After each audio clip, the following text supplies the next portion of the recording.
Hello बच्चों, सार्विन CBSE foundation में आपका स्वागत है। जैसे कि आपको पता है कि हम लोग सीबीएसई क्लास 10th के अपकमिंग एग्जामिनेशन को टारगेट करते हुए हम लोग कंटिन्यूअसली रिवीजन के तौर पर सारे सब्जेक्ट का चैप्टर फर्स्ट को हम लोग पूरा करते हुए आ रहे हैं, जिसमें हमने ज्योग्राफी का पहला चैप्टर हमने कंप्लीट कर लिया है।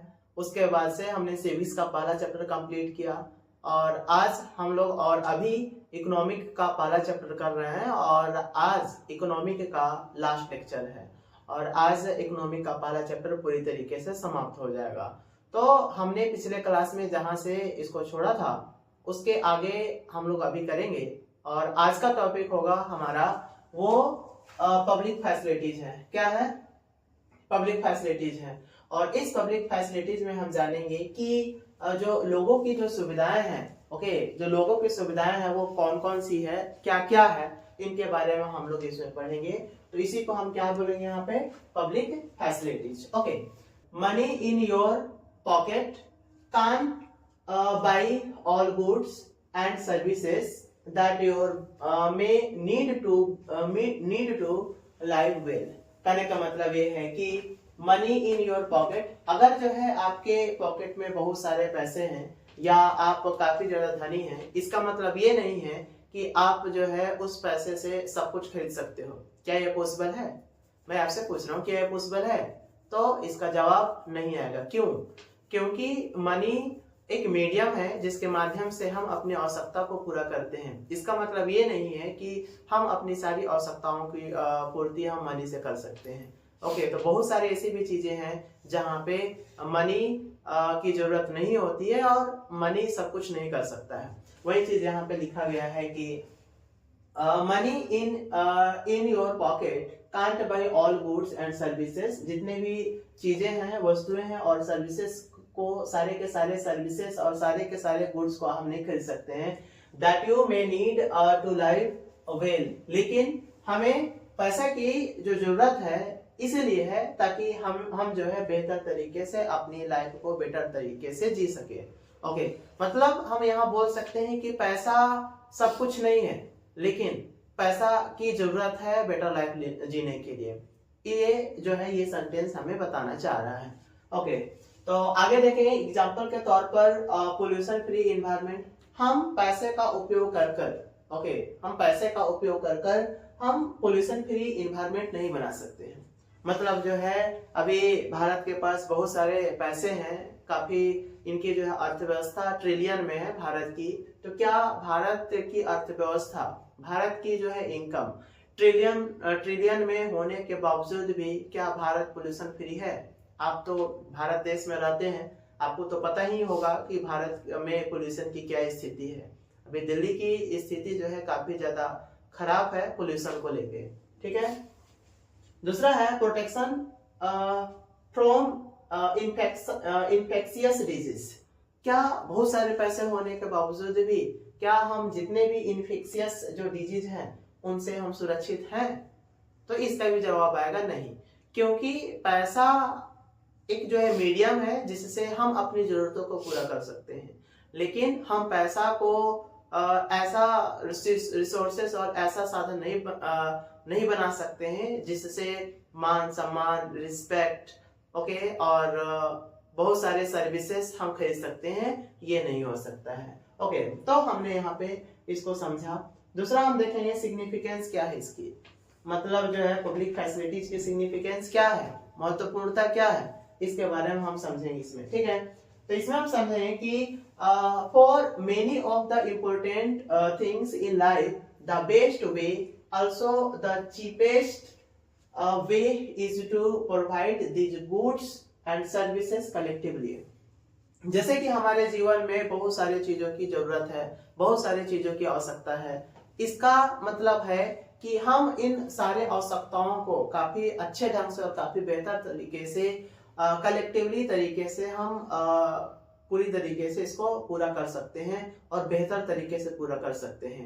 वही चीज यहाँ लिखा गया है कि for many of the important things in life, हमारे जीवन में बहुत सारे जो है चीजें हैं जो हमारे लाइफ के लिए काफी महत्वपूर्ण है। The best way also the cheapest way is to provide these goods and services collectively. और इसका सबसे आसान और सबसे सस्ता एक ही तरीका है कि जब हम उन गुड्स और सर्विसेज को सामूहिक तौर पे अगर उपयोग करें तो हमें ये काफी सस्ते और काफी बेहतर ढंग से ये सारे के सारे प्राप्त हो सकती है। ओके, तो हमने यही समझा यहाँ पे। एग्जांपल के लिए जो है हम सिक्योरिटी देंगे, सिक्योरिटी और एंड ट्रांसपोर्ट। फॉर एग्जांपल इसी को हम यहाँ एक्सप्लेन करते हैं। जैसे कि एक मोहल्ले की मैं बात करूं, क्या उस मोहल्ले में इंडिविजुअल सिक्योरिटी रखना जरूरी है या मतलब बेहतर कौन है?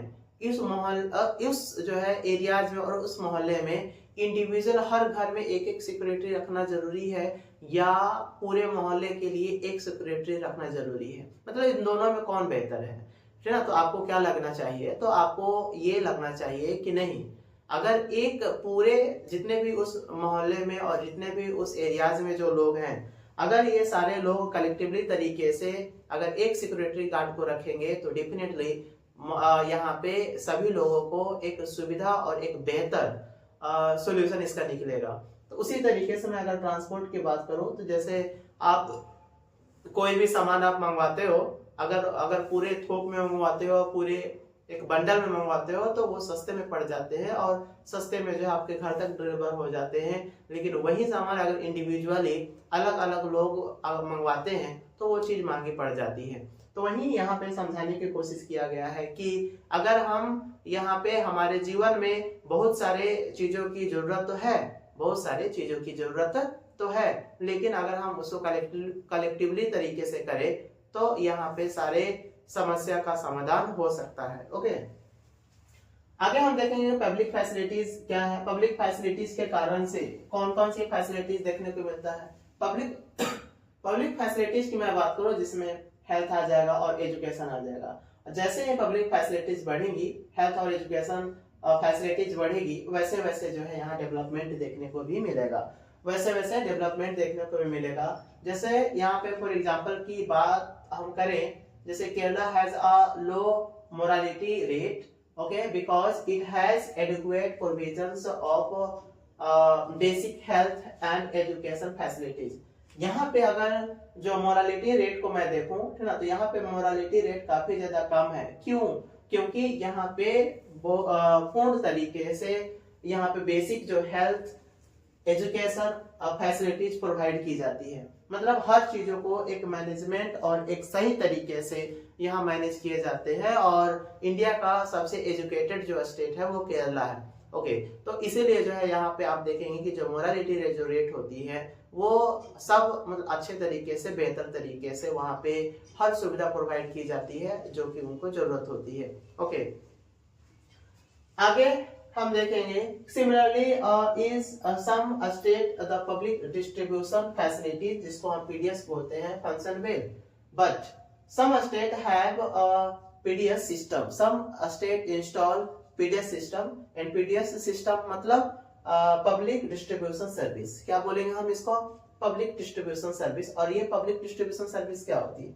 ये पब्लिक डिस्ट्रीब्यूशन सर्विस के माध्यम से बहुत सारे उस स्टेट के जितने भी लोग होते हैं उन लोगों को कम और सस्ते दामों पे अनाज प्रोवाइड की जाती है ताकि वो बेहतर तरीके से अपने जीवन जी पाए। ओके, तो ये होती है पीडीएस सिस्टम। लेकिन यहाँ health and nutritional state of the people, such state is certainly likely to be better. और यहाँ पे कुछ ऐसे स्टेट है, सिमिलरली उसी तरीके से कुछ स्टेट ऐसे भी हैं जो कि हेल्थ और न्यूट्रिशनल स्टेटस के आधार पर अदर नेशन से जो है काफी ज्यादा बेहतर है। अदर नेशन से क्या है? काफी ज्यादा बेहतर है। कैसे बेहतर है?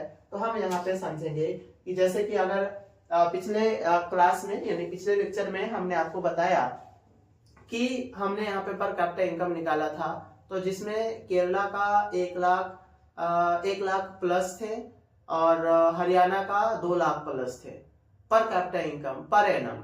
लेकिन बिहार का कितना था? 38,000 समथिंग था। क्या था? 38,000 समथिंग। तो अब यहाँ पे आप ये इमेजिन कर सकते हैं कि बिहार में जो न्यूट्रिशनल एंड हेल्थ जो स्टेटस है वो कितनी होगी, कि जो है 38,000 पर एनम, मतलब कि अगर एवरेज निकाला जाए तो 38,000 रुपया में हर एक व्यक्ति अपनी पूरी जीवन चला लेता है और पूरे साल में 38,000 रुपए ही वो कमाता है। तो क्या ये आपको लगता है कि यहाँ की जो न्यूट्रिशनल जो स्टेटस है, हेल्थ एंड न्यूट्रिशनल स्टेटस, ये कितनी लेवल पे होंगी? ओके, तो ये चीजें हमने देखा। अब हम यहाँ पे देखेंगे बीएमआई। बीएमआई को हम बोलते हैं बॉडी मास इंडेक्स। क्या बोलते हैं हम लोग? Body mass index. ये बीएमआई क्या होता है? बॉडी मास इंडेक्स क्या होता है? ये बॉडी मास इंडेक्स एक क्राइटेरिया होती है जिसका यूज जो है हम क्या कहते हैं, whether the person is nourished, under nourished और ओवरवेट। हम इस बॉडी मास इंडेक्स का उपयोग किस लिए करते हैं कि हम यहाँ पे एवरेज लोगों को देखने की काम करते हैं कि कौन लोग पोषित है और कौन लोग कुपोषित है और कौन लोग जो है ओवरवेटेड है। तो ये चीजें हमने जानने के लिए हम लोग यहाँ पे बीएमआई का प्रयोग करते हैं। किसका प्रयोग करते हैं? बीएमआई का। और बीएमआई का फुल फॉर्म क्या होता है? तो बॉडी मास इंडेक्स होता है। क्या होता है? बॉडी मास इंडेक्स होता है। ठीक है, यहाँ तक तो क्लियर हो जानी चाहिए। अब हम यहाँ पे बीएमआई पढ़ेंगे। जो बीएमआई होती है इसको हम फाइंड करते हैं, इसको निकालते कैसे इसके बारे में हम समझेंगे। तो weight of the person in KG और हाइट इन मीटर स्क्वायर। मतलब इसको निकालने के लिए एक व्यक्ति का टोटल वेट कितनी है, टोटल उनकी वजन कितनी है और उनकी हाइट कितनी है, उनकी हाइट से जब हम डिवाइड करते हैं तो उसका जो है बीएमआई निकल जाता है। उसका क्या निकलता है? बीएमआई, जिसको हम क्या बोलते हैं? बॉडी मास इंडेक्स बोलते हैं। तो बीएमआई का अगर मैं फॉर्मूला की बात करूं, बॉडी मास इंडेक्स की मैं फॉर्मूला की मैं बात करूं तो बॉडी मास इंडेक्स का जो फॉर्मूला होता है, वेट किसमें? केजी में, और नीचे जो है हाइट किसमें? मीटर स्क्वायर में। और जैसे ही हम यहाँ पे डिवाइड करेंगे तो हमें क्या निकल कर सामने आएगा? बीएमआई। अगर हम यहाँ देखेंगे इन केस, है ना, क्या देखेंगे? इन केस अगर यहाँ पे आप देख रहे हो जो बीएमआई जो 18 से कम है, या बीएमआई जो है 18 और 25 के बीच में है, या बॉडी मास इंडेक्स जो है 25 से अधिक है, तब क्या होगा? तो अगर जो है बीएमआई बॉडी मास इंडेक्स अगर 18 से कम आए तो वैसे कैटेगरी के जो लोग होंगे वो अंडर न्यूरिश्ड होंगे, मतलब वो कुपोषित होंगे। और कुपोषित क्या होता है? मतलब जो है हाथ, पैर, गर्दन, ये सारे के सारे पतले पतले होंगे लेकिन उनकी पेट जो है निकला हुआ होगा। उसी को हम क्या बोलते हैं? कुपोषित। और उसी को क्या होता है? अंडर न्यूरिश्ड बोलते हैं। ओके, तो जो कि हाथ पैर पतले पतले होंगे, गर्दन पतले होंगे और जो है पेट उनका उभरा हुआ होगा, तो ये जो लक्षण, ये जो सिम्टम्स शरीर में देखने को मिलती है, और ये सिम्टम्स किसको इंडिकेट करता है? ये सिम्टम्स इंडिकेट करता है अंडर न्यूरिश्ड को। ओके, उसी तरीके से अगर जो बीएमआई है वो 18 से लेके 25 के बीच में हो, बॉडी मास इंडेक्स का जो मेजरमेंट अगर 18 से लेके 25 तक हो, तब वो व्यक्ति पूरी तरीके से क्या होगा? न्यूरिश्ड होगा, मतलब पोषित होगा। उनको हर जो भोजन, जो न्यूट्रिएंट्स और जो विटामिन्स हैं वो सारे के सारे बेहतर तरीके से यूज किया होगा, जिसके कारण से उनकी जो हेल्थ है वो पूरी तरीके से न्यूरिश्ड होंगे वो। अगर बीएमआई की मैं बात करूं, अगर बीएमआई 25 से अधिक हो, अगर जो बॉडी मास इंडेक्स जो है 25 से अधिक हो, तो उनका जो वेट होगा वो अधिक होगा। मतलब जो है शरीर, जिस हिसाब से उनकी शरीर है उसी के हिसाब से उनकी जो है वेट नहीं होगा। मतलब शरीर के हाइट के अनुसार उनकी वेट क्या होंगी? अधिक होंगी। इसी को हम क्या बोलते हैं? ओके, इसी को हम ओवरवेट बोलते हैं। और ये ओवरवेट का प्रॉब्लम कब होती है? जब उनकी जो बीएमआई 25 से अधिक होती है। लेकिन अगर 25 से कम होता है तो वो क्या होते हैं? कुपोषित होते हैं। लेकिन जब वो पूरी तरीके से न्यूरिश्ड और काफी तरीके से हेल्दी, अगर मैं बात करूं तो उसके बीएमआई कितनी होनी चाहिए? 18 और 25 के बीच में होनी चाहिए। ओके, लेकिन यहाँ पे कुछ एक्सेप्शन है। एक्सेप्शन को हम जानने की कोशिश करते हैं। एक्सेप्शन क्या है? मतलब कहाँ पे बीएमआई काउंट नहीं होती है। ठीक है, मतलब ये है कि कहाँ पे बीएमआई काउंट नहीं होती है। इसके बारे में हम समझते हैं कि growing children are not evaluate on body mass index BMI. कहने का मतलब ये है कि जब बच्चा जब जन्म लेता है, बच्चा जन्म लेने के दौरान उस समय उस शिशु का और उस बच्चे का हम बीएमआई नहीं निकालते हैं, और बाकी बात जितने भी जो है लोग होते हैं उन सभी का हम बीएमआई निकाल सकते हैं। ओके, लेकिन ये एक्सेप्शन है कि जो अभी जस्ट बच्चा जन्म लिया है उनका हम BMI नहीं निकालते हैं, ठीक है, नहीं निकालते हैं, ठीक है। तो यहाँ पे इसको ये स्लाइड पूरी तरीके से कंप्लीट होता है। अगले स्लाइड हम इसके नेक्स्ट करेंगे, ओके। जैसे कि हमने इसे पिछले क्लास में जहां से इस टॉपिक को छोड़ा था उसी जगहों से हम लोग अभी आगे शुरू करेंगे, उसी टॉपिक से हम लोग आगे करेंगे, ओके। तो इसमें अभी का जो टॉपिक है ह्यूमन डेवलपमेंट रिपोर्ट, और इस ह्यूमन डेवलपमेंट रिपोर्ट को हम शॉर्ट में HDR बोल सकते हैं। क्या बोल सकते हैं हम लोग? शॉर्ट में HDR बोल सकते हैं। और ये HDR क्या होता है, ह्यूमन डेवलपमेंट रिपोर्ट क्या होता है और इसका उपयोग हम कहाँ करते हैं, इसके बारे में हम लोग यहाँ पे समझने की कोशिश करते हैं। कि पहला हम यहाँ देखेंगे कि जो ह्यूमन HDR है इसका जो है मेजर हम किस लिए करते हैं। तो HDR का मेजर हम किस आधार पर करते हैं? तो इनकम के आधार पर करते हैं, on the basis of the income.